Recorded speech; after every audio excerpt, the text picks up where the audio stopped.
Hey guys, welcome to my second Play and Explain video on YouTube. And without further ado, let's get straight into the action. This time even with the webcam. So similar to the first time, we will start with 2 tables, and if the action heats up, we will reduce it to 1.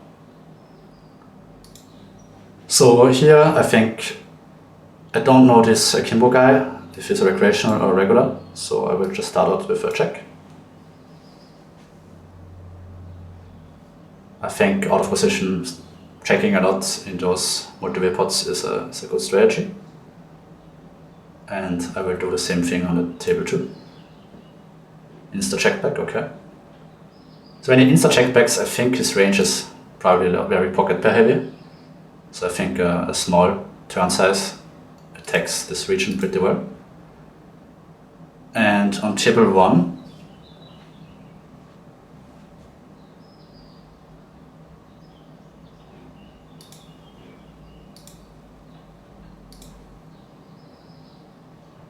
I don't really want to bet any jacks, 10s, 9s here. So I think when I bet, I mainly say I have a strong queen, kings or aces. It could still be too big of a bet sizing because you are playing versus multiple players, and from what I know about multiple pots, you have to decrease your sizing because there are just more people that can have the nuts basically.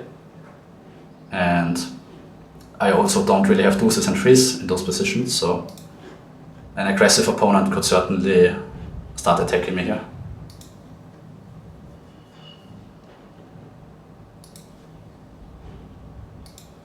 But the reason why I chose to bet a bigger size was mainly I'm not going to bet a lot here, my bet frequency will be very low.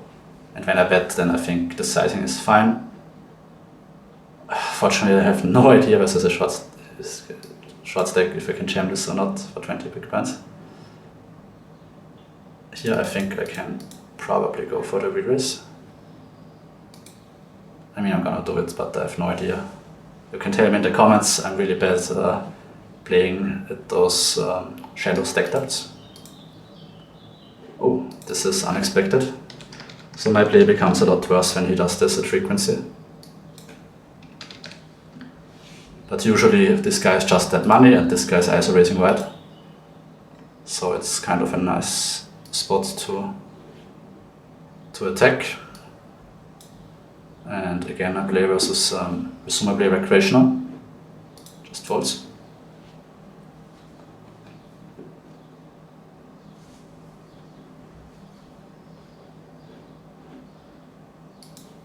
Close. You maybe could open it if you knew that the recreational is too passive and doesn't free bet at all in the big blind. Then you don't really get punished for opening very trashy hands. That is, as long as the small blind isn't aware, of course.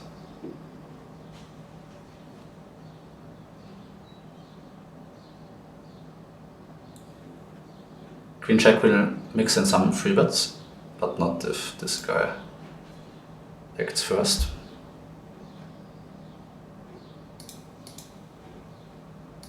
Queen 10 suited I think gets in there sometimes. Okay, king jack suited will be a pure defense.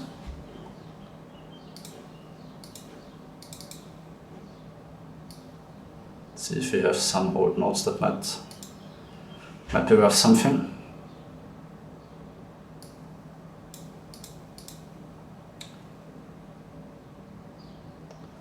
Versus the 60% sizing what it is. In theory it's for sure not a call. If people are c-betting too much with this sizing, the expert is to mainly click call and then stab a lot on the turn. But when he bets even, it's just such a clear fold that I don't want to deviate in that way. But if you expect that your opponent might be c-betting big and doing it at a too high of a frequency, higher than equilibrium frequency, you can do some raising, but in position the solver just often really likes to just call way wider, and then out of position has to slow down eventually. And if he doesn't, then you just call him down with any any sort of hand that can bluff catch in blueprint if he massively overbluffs our streets.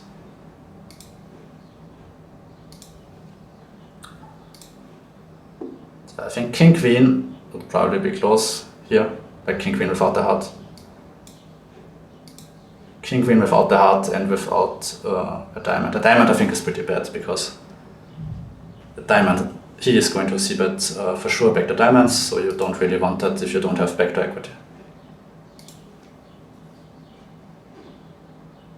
So this guy was the one who limp 4-betted, so usually ISO is very big in the big blind, but I think versus this guy it's not that good of an idea because he does have some traps.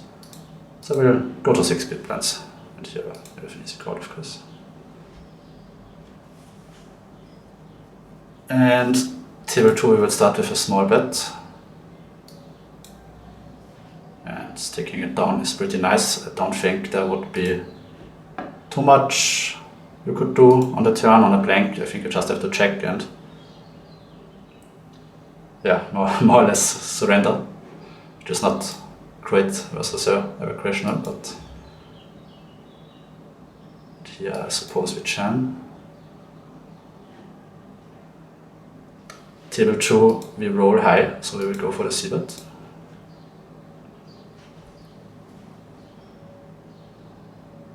Definitely not a board where we can c-bet too much. In theory you would also use bigger sizings on those textures, but blind blind is a very difficult spot with very wide ranges, so playing a simplified strategy is not too bad. And on the turn I think it's a 75 check spot, and don't think my hand bets on a low roll, so I will go for the check. But it is an interesting hand to review later because perhaps you barrel check 10 quite often on the turn, I'm not sure.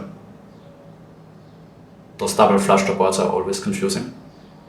And you do need to be very careful to overbluff, and I think it's fine to give this one up.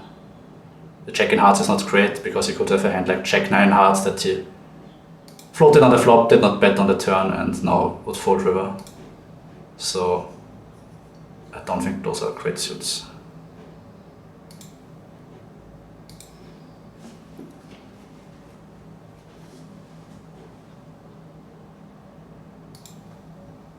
Okay, let's get the workhorse here.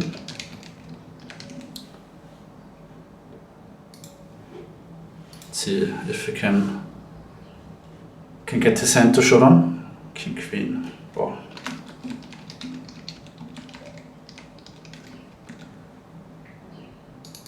Okay, so he gets the whale tag. Those kind of plays I feel like you don't see a lot of it soon, but because usually the recreationals play more like, let's say, solid preflop nowadays. Can just fold the weaker hands. We will mix in some free bets, but mainly call.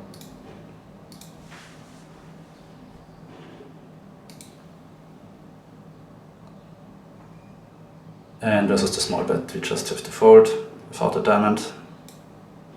Not much we can do. Check 6 will mix in half the time free bet, but on a low roll, again we will just click call.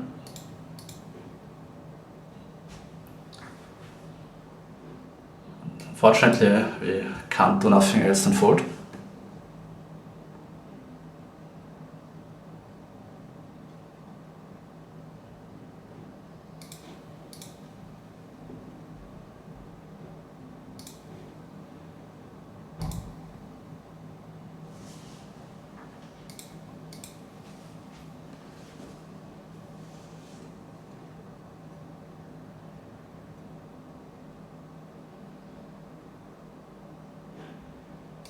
We face tiny free bet from this guy.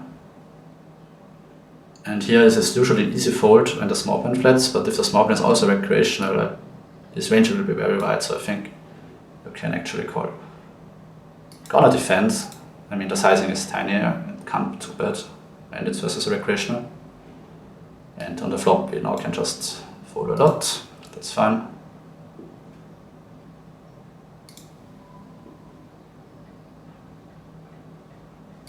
Here we are also, I don't think you should level yourself with the ace and hearts. I think this is just a pretty clear fold.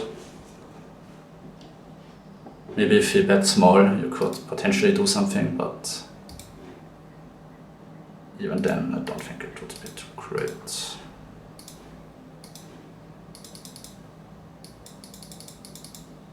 I can't find the hand.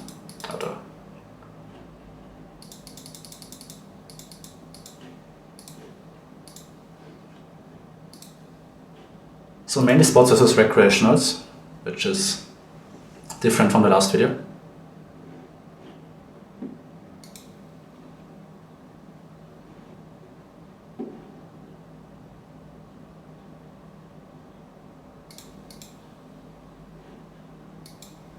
So it's 2.5 now, king 9 should be a fold.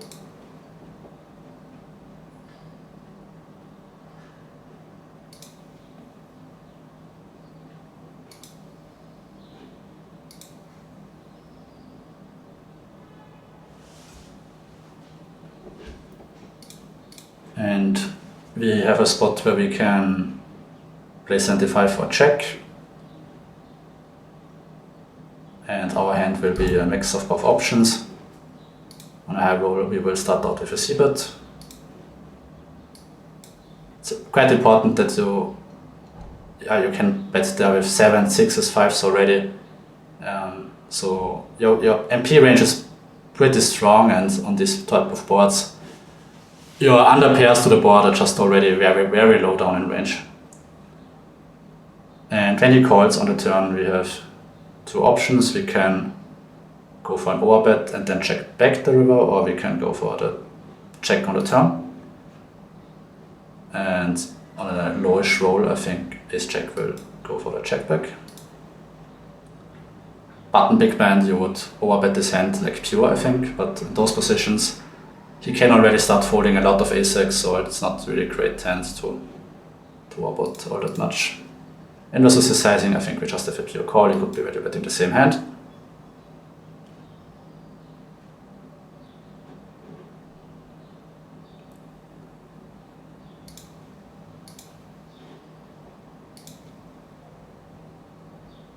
C-bet takes it down on table 2, that's nice. This is the smaller open, we will call the king 10 off.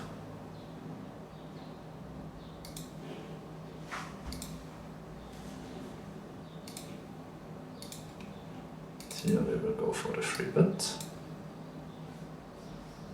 He does go for the check back, but I think when we have neither a heart nor a diamond, and we have infinite combos to start bluffing on the turn, I think we just check and give this one up. And also on the river, I don't think, you have to be very careful. We have a lot of hands that are potential bluffs, and king 10 I think is just always a give up. On table 2, we also have multiple options. We could go for another bet, or we could also go for a check jam if we think he steps too much.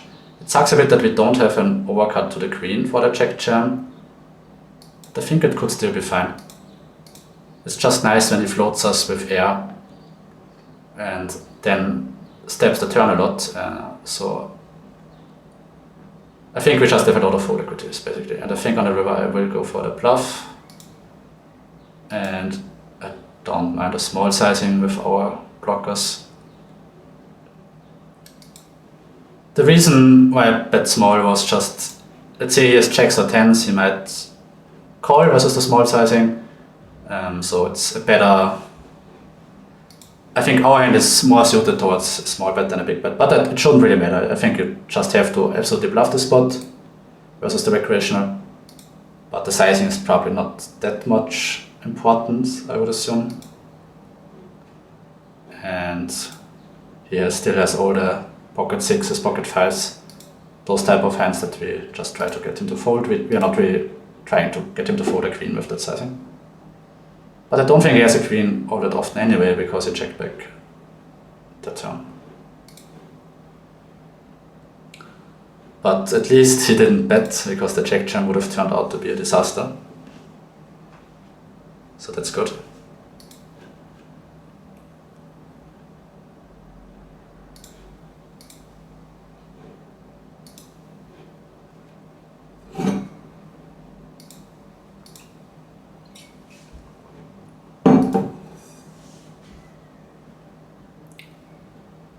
Versus the smaller free bet size. I mean, generally speaking, you do have to fold your pocket pairs a lot more than most people do, I think, at lower stakes. But versus the smaller sizing and at the high roll, I don't think you get to fold it too much. You know, this board we just check fold. It's one of those boards where we check raise very aggressive if he bets half pot. And if he bets small, if he bets a quarter pot, we would continue, maybe even versus third. But if he uses the more appropriate bigger sizing, this hand is a snap fold. Now, however, when it goes check-check, I think we can go for the range probe for a small sizing. I think there are even mixes with bigger sizing and smaller sizings, but basically you don't really check any hands here. And on the river now, I mean, maybe you could do some 10% type of bet, but it's not really in my arsenal, and I think it's fine to check. Let's say he has pocket 8s, I don't think he will bet pocket 8s, and we lose now also less versus that hand. Or ace 9, I think he also just checks it down, probably. So I think this hand just bets once, and now checks, and mainly wins. And yeah, what? 5 for off, this has to be a misclick, I hope.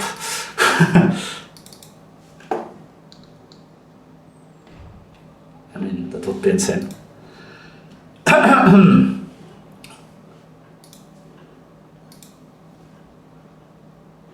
But yeah, that's how those spots work.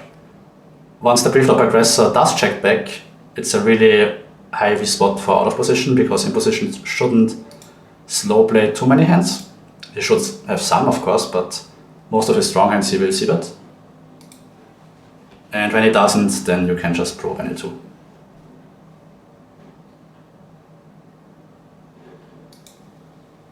Of course, if the board is, I mean, it is getting close, because at the 10-9x textures he should check back some overpairs. But the lower the board gets, the more the small probe on the turn is good. Let's say it's a checker board, I think you play overbet or check out of position, and the higher the board, the more this is true. So here we have a 3-bet pot on a mono board. I think, generally speaking, betting very small is decent. It's just very hard to defend for out of position. And we also have offsuit hands that he mainly folds or 4-bets. Like, he will not have many ace-king off here, or ace-queen off that have a club. So it's mainly suited hands, which is also not great for him on the mono board. And on the turn, on a low roll, I think we mainly check this back. Ace-queen with a club would be a much better bet on the turn. But when we bet now, he folds king X, he maybe even folds... I don't think he would fold an ace, but he starts folding hands that we are doing really well against. And his continuing range will have a lot of equity versus our hand. Let's say he calls pocket checks again with a club on the turn. That hand will improve a lot on the turn, on the river.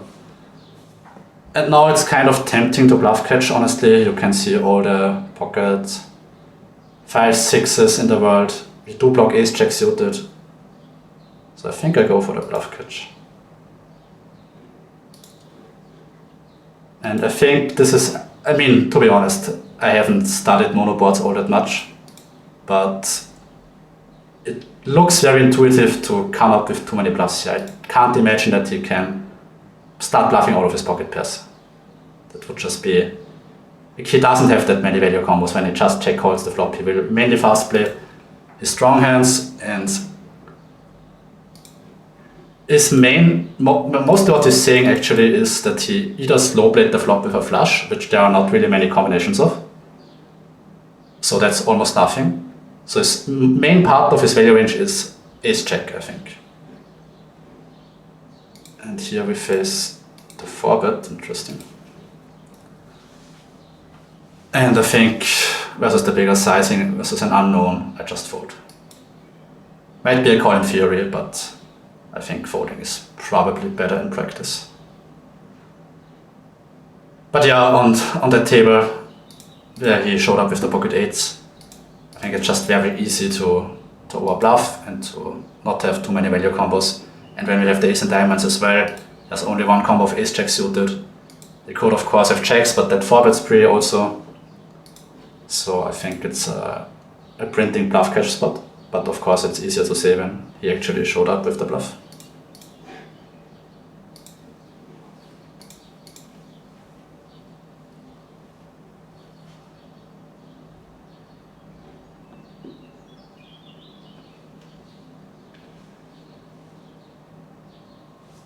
And with the spades, this hand will bet more infrequently than with backdoor flush draws. On a lowish roll, I think.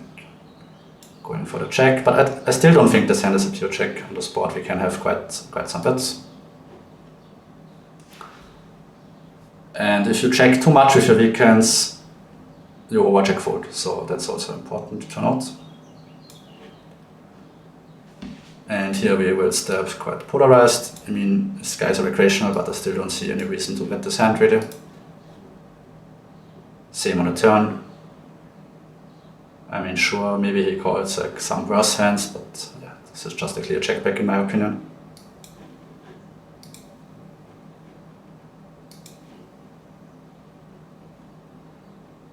When he checks again, I mean, he could have kings and queens, I guess. But I think I will go for the value bet. I think he very often has a 9, 8, 7s, those sort of hands. And he might hero call me.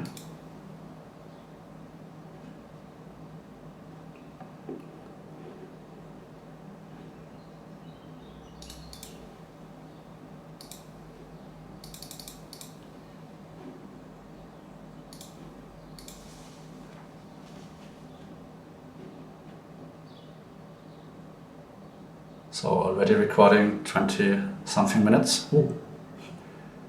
You take it. Fold.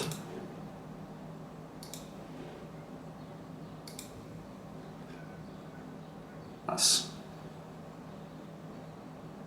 So yeah, I think a nice note to stop the video, and I appreciate any critique or feedback, and yeah, leave a like, subscribe, comment, and see you in the next one.